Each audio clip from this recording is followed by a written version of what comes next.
को भी पूर्ण किया। ऐसे ही मां भगवती भी, वो भी उसी का भक्त था। वो मां भगवती ही आप लोगों को ठीक करती है, हम नहीं करते। उन्होंने पता नहीं कैसे हमें चुन लिया। क्यों? जैसे गुरुजी परमहंस मां काली से वार्तालाप करते थे, ऐसे मां की कृपा से हम भी कभी उसकी कृपा हो जाती है तो फिर मां से वार्तालाप करते हैं कि मां हम पापी पर कैसे कृपा करती। हम जानते नहीं थे, हमने कोई अच्छे काम तो नहीं किए। मां ने बोला बेटा तू नहीं जानती मगर मैं जानती हूं। मेरे और तेरे 4 युग के संबंध है। आज वो मौका आया बेटा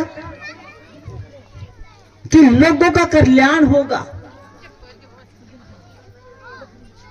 मैं बोला मैं तो कुछ आता ही नहीं मां, मैं तो पढ़ी लिखी भी नहीं हूं, मैं कैसे क्या करूंगी।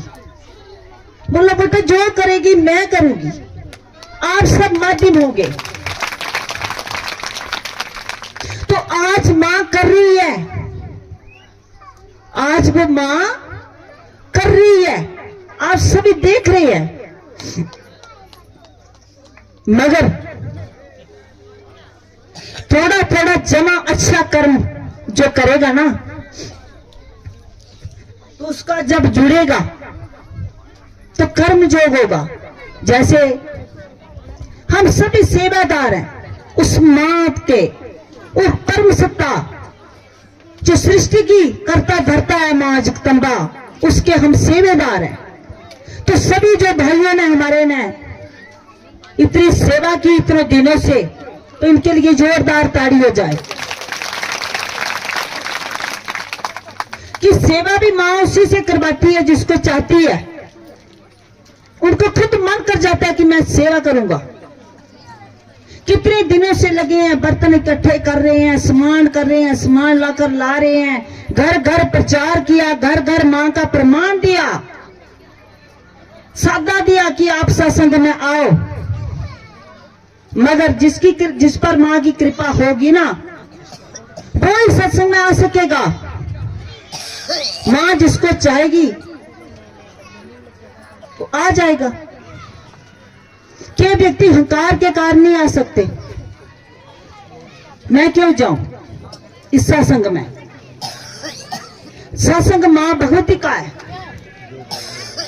तो जिन्होंने जिस सेवा की है, कर्म किया आप लोगों के लिए, जोग इनका बन गया। ऐसे ही सेवा करते रहे तो सेवा करते करते जोग बनता बनता बनता बनता एक दिन बन जाएगा।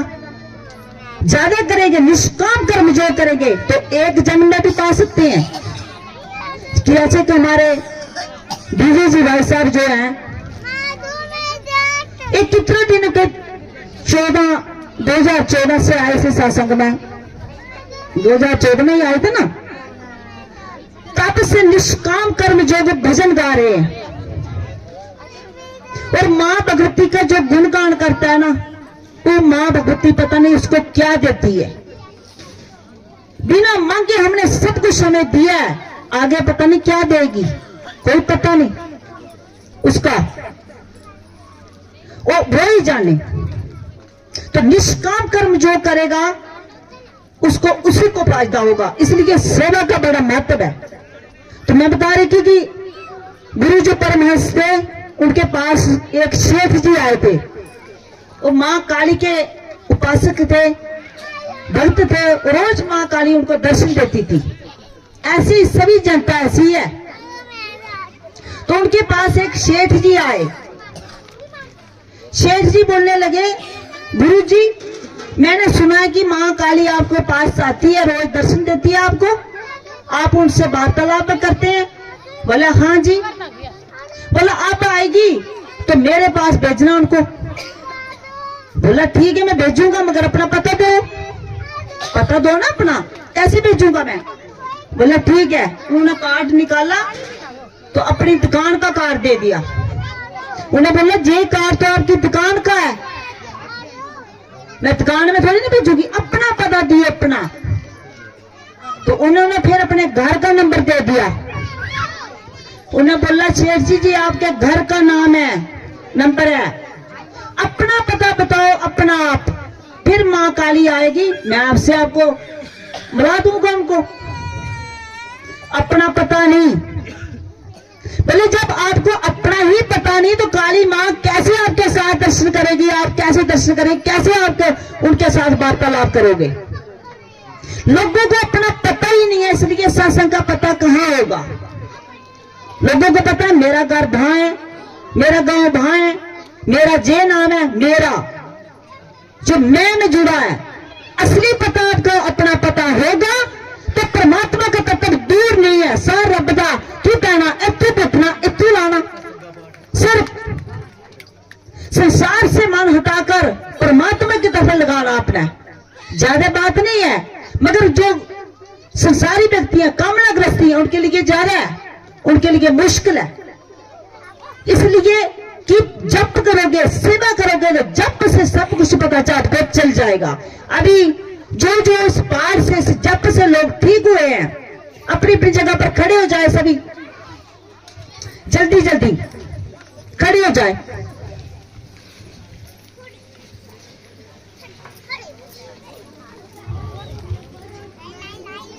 अभी ये देखो कितने सभी लोग, जो बहुत लोग माँ के प्यारे, माँ ने कितने लोगों को ठीक किया है।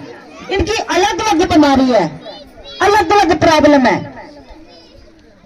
सभी बैठ जाए और अपना अपना अनुभव जल्दी जल्दी दा देखना नहीं है एक दूसरे को।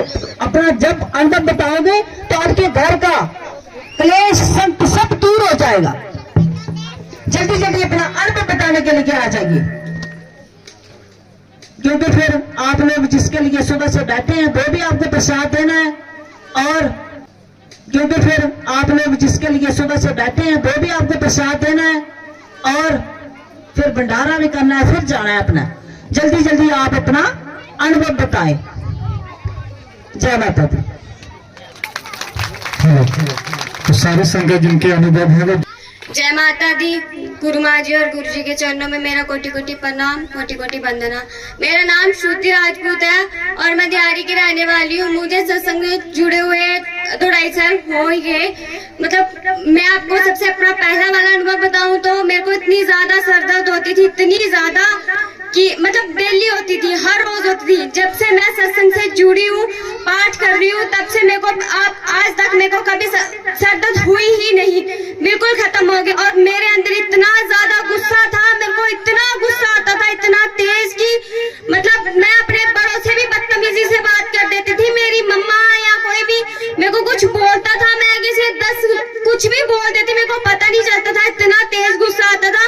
और मैं कुछ भी काम नहीं कर पाती थी, कोई छोटा सा काम मेरे को दिखा दे तो मैं इतना गुस्सा आ जाता था कि मैं गुस्से में कुछ भी बोल देती थी। जय माता दी, जय गुरु माँ जी, जय गुरुदेव। और बड़ी ज्यादा प्रॉब्लम थी। मतलब 2 दिन बाद मेरे को इतने पैनिक अटैक बढ़े और मतलब मेरी सांस इधर तक पहुंच गई थी, नीचे नहीं, बड़ा बुरा हाल हो गया था मेरा। और बीपी इतना लो हो गया था कि मैं बड़ा कमजोर हो गया था। और अब मैं 1 साल हो गया मेरे को इधर आते हुए, तो 60-70% मेरे को ज़्यादा ही फर्क होगा। मतलब अब मैं ठीक हूँ। पहले मैं 4 कदम नहीं चल पाता था, बड़ी ज़्यादा मेरे को मतलब घबराहट होती थी, बेचैनी होती थी। और उससे पहले बड़े दिनों का था मेरे को, मतलब एंजाइटी, डिप्रेशन, ये बड़े दिनों को चल रहा था। रात को मैं सो भी नहीं पाता था, मेरे को डर लगता था अजीब सा, ऐसे में बड़ी ज़्यादा प्रॉब्लम होने लगी थी बड़े दिनों से। तो ये अटैक एकदम से मेरे को पड़ा। और फिर मैं इससे पहले भी इधर आता था, लेकिन इतना मतलब मैं जप नहीं करता था घर में, तो वो ऐसे ही फिर घर के बाकी लोग नहीं आते थे। अब मेरी मम्मी आती हैं साथ में, तो अब मैं आ रहा हूँ और काफ़ी फर्क है मेरे को। जय माता दी। ऐसे देखा कि आपने हार्ट अटैक के लोग ठीक हुए, बहुत सारे लोग ठीक हुए, लेकिन अनुभव बताने में शर्म करते हैं। ये चीजें सोचनी चाहिए, समझनी चाहिए कि हम सत्संग के माध्यम से ठीक हो रहे हैं। कैसे ठीक हो रहे हैं? मेरे को भी एंग्जाइटी की प्रॉब्लम थी, डिप्रेशन की थी, ऐसे कोविड पॉजिटिव पाया गया था। लेकिन ये चीजें सोचनी चाहिए, जो महापुरुष होते हैं उनका आदर करना चाहिए। उनकी जो वाणी होती है, उनकी वाणी में पावर होती है। उनकी जो एक आवामंडल होता है, जैसे धुंध होती है, वो दिखती नहीं है। हम उनकी वाणी के द्वारा ठीक होते हैं, लेकिन कोई अनुभव कर भी लेता है। लेकिन जो भी ठीक हुआ उसने अपने अनुभव का आदर करना है। वो जल्दी से आके अपने स्टेज पर आके अपने अनुभव का आदर करके संगत को बताना है, ताकि और भी लोग, बहुत सारे लोग दुखी थे, पूरे भारत में लोग दुखी हैं, ताकि वो लोग भी आके ठीक हो जाएं। जय गुरुदेव, जय गुरु महाराज। जो कराए वो तत्काल ठीक जाएगी, अभी ठीक हो जाएगी, मगर बगैर असर नहीं बैठो। बाकी इसको हार्ट की प्रॉब्लम थी, जैसे हार्ट का भी केस आया है, तो हार्ट के मेरे पास 2 लोग आते हैं, ऑपरेशन भी करा दिया क्यों है हार्ट का, वो भी ठीक, फिर भी ठीक नहीं हो, फिर भी इस शासन में ठीक हुए हैं। वो भी केस आपके सामने आएंगे। अभी बारी बारी 2 मिनट का अनुभव होगा, सुनाओ। मैं प्यूनी मजालता की रहने वाली हूँ। मेरे अनुभव तो बहुत हैं, मगर 2-3-4 हैं। पहला अनुभव ये है मेरा कि मेरे को सर्वाइकल की प्रॉब्लम थी। मैं कोई 6 महीने सो नहीं पाई, तो मैंने दवाई भी बहुत खाई, उससे बिल्कुल फर्क नहीं पड़ा। मैं गुरुमा जी के पास गई, उन्होंने मुझे पाठ दिया, मैंने 1 हफ्ता पाठ किया, वो बिल्कुल खत्म हो गई है, दोबारा हुई ही नहीं। और दूसरा अनुभव मेरा ये है कि मुझे रसौली है, और मैंने डॉक्टर से 3 महीने का कोर्स भी किया, उससे भी कोई फर्क नहीं पड़ा। फिर डॉक्टर बोलने लगे कि इसका ऑपरेशन होगा, इसके बगैर कोई चारा नहीं है इसका। तो मैंने गुरुमा जी को बताया, गुरुमा जी ने मुझे बोला कि तू 3 संध्या पाठ कर, ये ठीक हो जाएगी। तो मैंने 3 संध्या पाठ किया। 1 महीने के बाद चेक करवाया, तो वो पहले 33 थी और फिर वो 27 हो गई। तो मैं फिर दोबारा मैंने वो चेक नहीं करवाया, लेकिन मुझे पूरा विश्वास है कि गुरुमा जी की कृपा से वो भी खत्म हो जाएगी। और मुझे तीसरा अनुभव ये है कि मुझे लुकेरिया की प्रॉब्लम थी, वो भी मैंने कोई 3-4 साल दवाई खाई, दूर दूर से कानपुर से भी मंगवाई दवाई, हैदराबाद से, तो उससे भी मुझे बिल्कुल फर्क नहीं पड़ा।